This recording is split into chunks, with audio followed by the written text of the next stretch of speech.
2023 is now in the rear view mirror, but we are officially 4 years into the new decade, and the 2020s has already proved to be an amazing time for movies. Even with setbacks from the pandemic, Hollywood strikes, and much more, the years 2020 through 2023 have contained some of my favorite movies of all time. So today I want to rank my top 10 favorite movies of the 2020s so far. Before we get into my favorite movies from this decade, let me know your favorite movies of the 2020s in the comments down below. But without wasting any more time, let's go right into it. Starting off the list in 14th place is The Green Knight. This is a massive action fantasy epic, and Dev Patel delivers one of my favorite performances of the decade. In 13th place is The Last Duel. I love the way this film uses storytelling, and it is a very sad and disheartening story that I think was a great film. In 12th place is Tenet, probably the only 2020 movie that makes it on this list, but I absolutely love Christopher Nolan, and I think this is an underrated gem. And in 11th place is Spider-Man Across the Spider-Verse,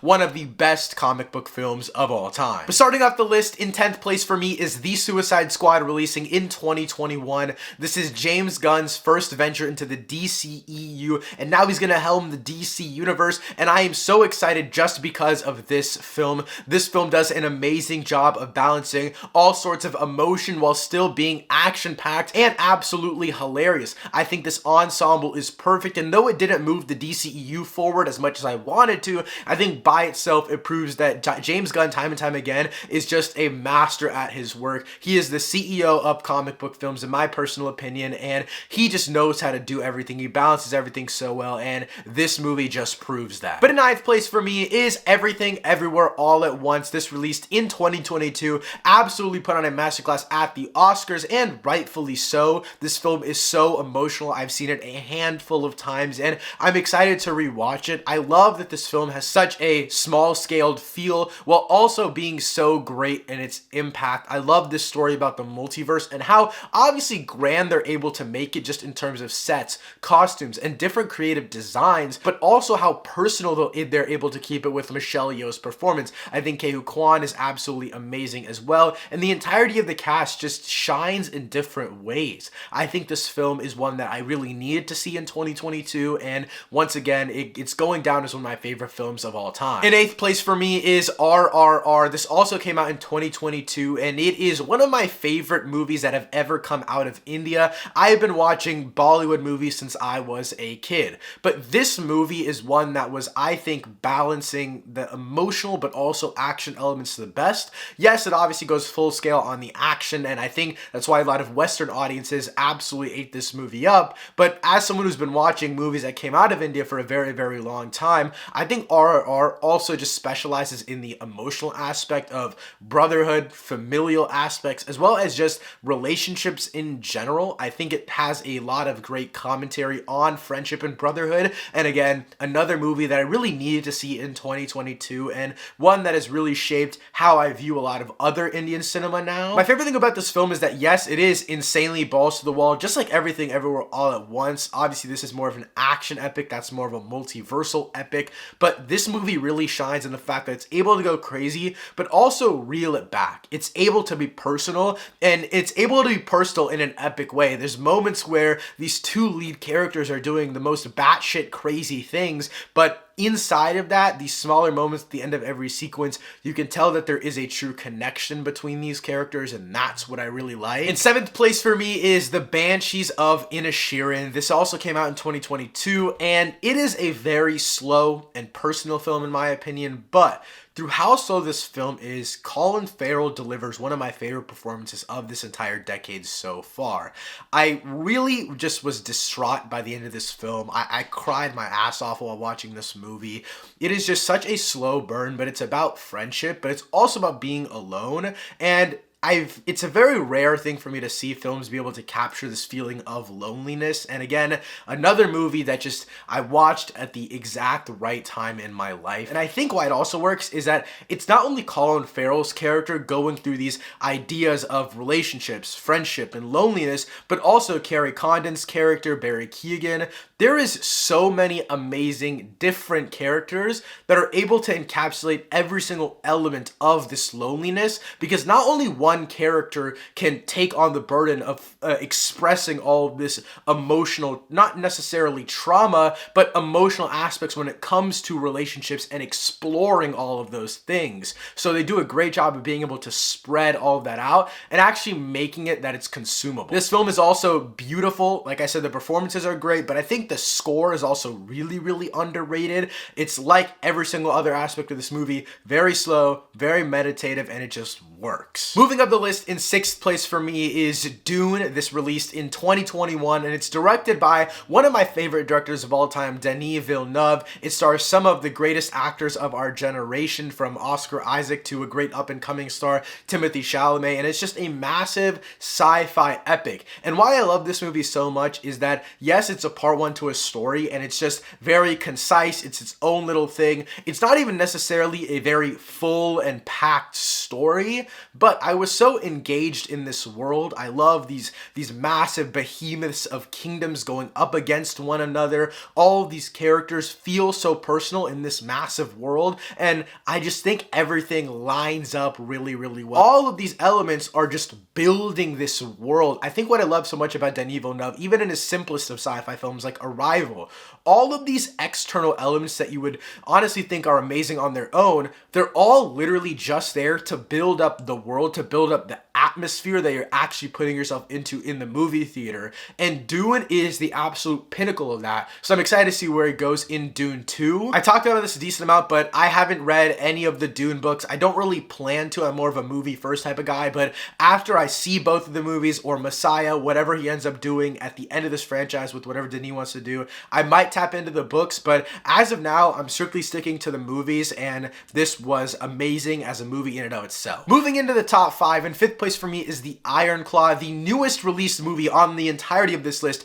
coming out in 2023. This was one of the final movies that I watched that year, and it is absolutely amazing. This film is so heartbreaking. It's absolutely devastating, and in all ways, it's just a story that I'm so happy was told. Obviously, there's a little bit of controversy with how they told the story of all of the brothers, combining 2 of the youngest brothers, but aside from that itself, I think the performances are absolutely amazing. Zac Efron in the lead needs to be nominated for an Oscar, and obviously the performances are amazing, and that's what really drives the nail through this entire story. But I think visually, this film is absolutely masterful. Technically, it's so awesome. I love talking about this one sequence where in the movie, Zac Efron's like jumping on the ground and bouncing across the ropes in the boxing ring, and they use those sounds later in the movie within the score, and it just absolutely transcends you. I've seen this movie twice. It was heartbreaking every single time I've seen it, and the final moments of this movie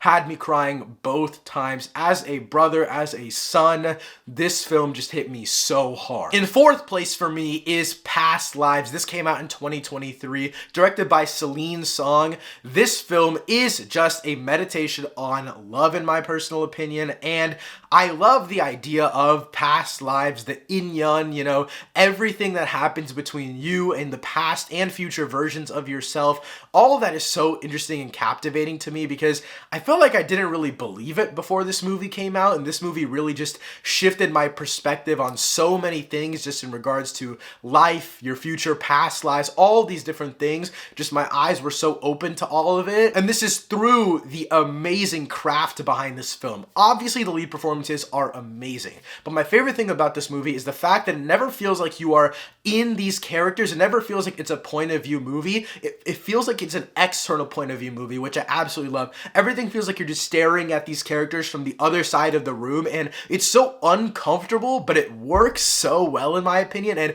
it's just the perfect way to capture this story, this theme, this idea. Everything just kind of clicks for this film, and obviously, you know, score, cinematography, sound design, all of that goes hand in hand. It all works very, very well, and it creates this really eerie, this very existential movie that I think, again, it came in my life at the right moment. But moving up the list into my top 3, in 3rd place for me is Babylon. This released in 2022 by one of my favorite directors of all time, Damien Chazelle. La La Land, First Man, Whiplash, and now Babylon. Damien Chazelle is on an absolute hot streak, 4 for 4 in my personal opinion. This film is an absolute 5 out of 5.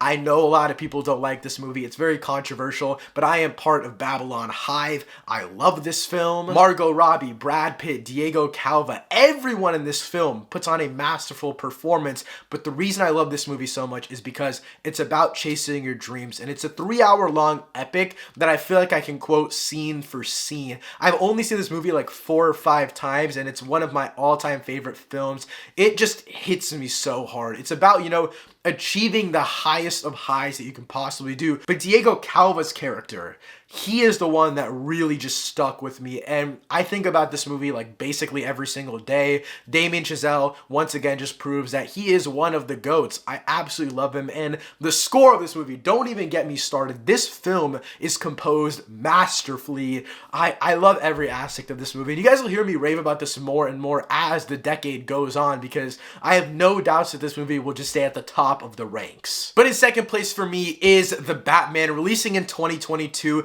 This is a very close call between my number 1 and 2, but my number 1 just edged it out, because you guys know I'm a massive fan of The Batman. Basically, I'm only alive to see The Batman 2. I am so excited for that film. But directed by Matt Reeves. Matt Reeves is one of the greatest directors of all time, in my opinion. It stars Robert Pattinson, one of my favorite actors of all time, along with a great supporting cast. You have Zoe Kravitz, Paul Dano, Jeffrey Wright, Peter Skarsgård, Andy Serkis, Colin Farrell. The list goes on and on and on. I have no clue how they just pulled off such a masterful film. Every shot in this movie needs to be put into a museum. The score is absolutely riveting. This is the definitive Batman, in my opinion. And on top of that, I know a lot of people have a problem with the Bruce Wayne, but we know that they're doing a Batverse with Matt Reeves as Batman and all of his characters. So I have no doubts that this Batman is going to evolve. Yes, he's a recluse right now, but I'm so excited for him to go into the future and just take on that more exhilarating personality of Bruce Wayne. But my favorite part about this movie has to be the fact that Robert Pattinson is in the suit of Batman for like 98% of this film, and I feel like a lot of actors just wouldn't want to do that. You know, they'd want to show off their face, that marketability, but Robert Pattinson creates a face for himself in that Batman suit. You can tell it's Robert Pattinson under that suit because it's so well acted. This is easily the best actor to just put himself inside of the suit of the Batman, and that's proven because every single second that Batman is on screen, you feel that visceral emotion just radiating off of his suit. This is obviously a story about family. It's a crime thriller story, but it's also secretly, in my opinion, a story about love. It's about what to do when it's right and how you even know who to trust in this world. It feels like this iteration of Batman is truly the most grounded and the most just visceral, the most raw Batman that we have ever seen,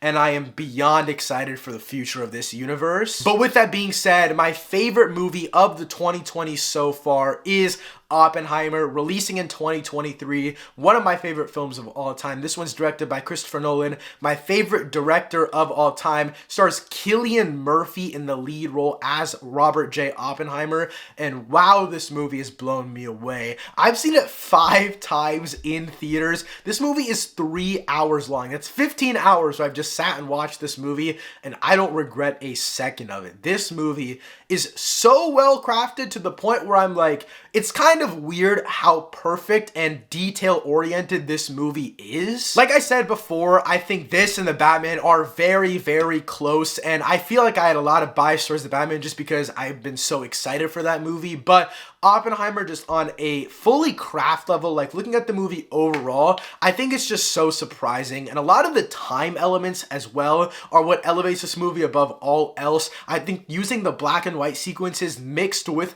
the regular colored sequences, using that to tell time, and then both of those coinciding at the very end of the movie, I think it all just works really, really well. And obviously Cillian Murphy, amazing performance here. You also have just amazing performances across the board with all the supporting cast: Emily Blunt, Matt Damon, Robert Downey Jr., Florence Pugh, Rami Malek, just to name a few. This movie will go down in history, in my opinion. It's a 3-hour-long biopic where 30 to 40% of it is in black and white. I am so excited to see what Christopher Nolan does next because this one was an absolute hit for me. But guys, that wraps up my list for my favorite movies of the 2020s so far. Again, let me know your favorite movies of this decade in the comments down below. Thank you so much for watching. I'll see you next time. Peace.